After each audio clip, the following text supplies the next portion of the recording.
Ikaw ang simula at katapusan ng aking mundo. Pinapangako kong igagalang, susuportahan at mamahalin kita sa mga panahong madali at mahirap hanggang sa huling hining ko.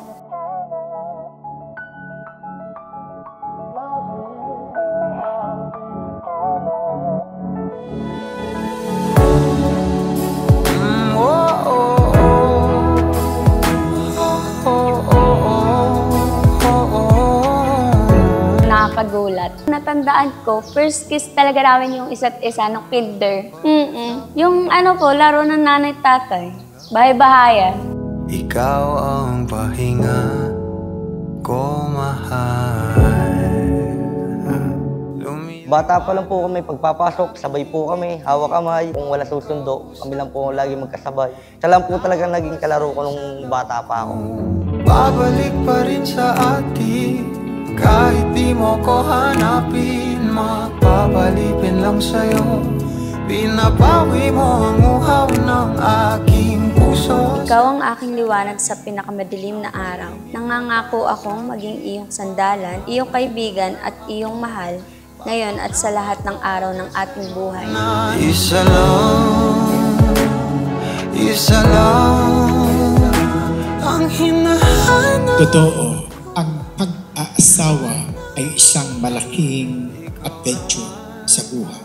Bahagi ito ng paglalakbay ng napakaraming tao. Kaya naman, ito ang isa sa mga biyaya na ibinibigay ng Diyos sa tao. Naging mag-aasawa na, magkakapamilya ka na. Sana yung kabaitan hindi magbago at sana hindi magbago din ang yung samahan. Kailangan kayo magpatuloy ang pagmamahalan at magparami kayo ng aking apo. Akit ka na naman, pwede bang sa akin lang? Yung asawa ay yung mamahalin at huwag mong pababayaan at laging trabaho lang ang pag-ibig, bisyo. Ito naman lagi namin gagabayan. Lahat, yung mabait, matulungin, maalaga, marespeto po talaga siya.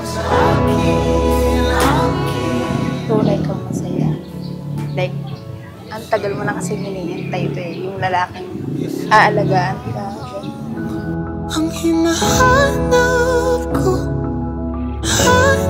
Napatingin ako sa iyong napakagandang mata at napangiti. Hanggang sa makalipas ang ilang araw at napapansin na kita palagi, sabi ko sa sarili ko, ano bang meron sa taong ito? Bakit parang gusto ko palaging makita at makausap at makasama? Nung pala'y napaibig na ako sa iyo.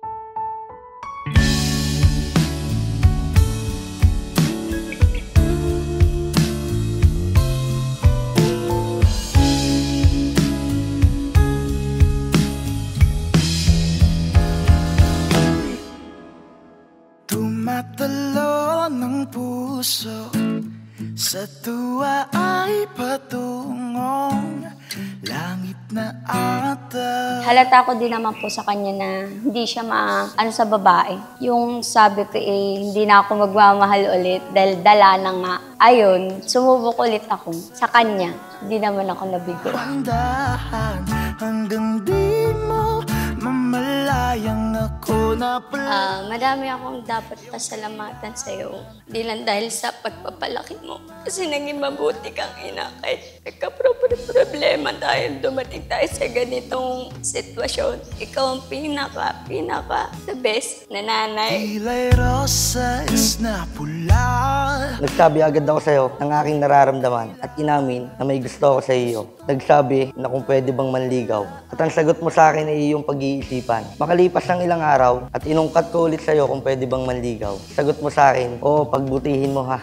Aba, may pag-asa na ang anak ni inay. Rosas na pula, labi mong nagsasalita.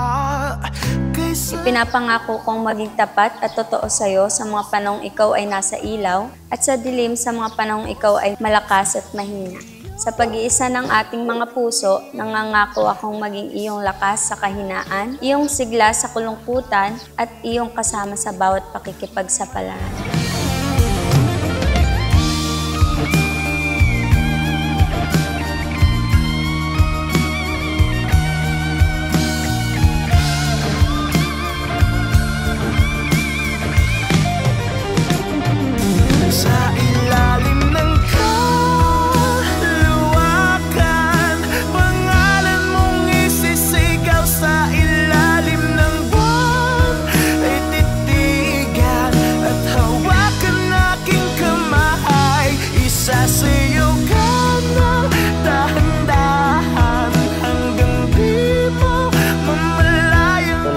aking masasabi sa'yo na hindi ka nagkamali ng pagpili sa akin. At hindi na ako mangangako, gagawin ko na lang at papatunayan na karapat-dapat ako para sa'yo.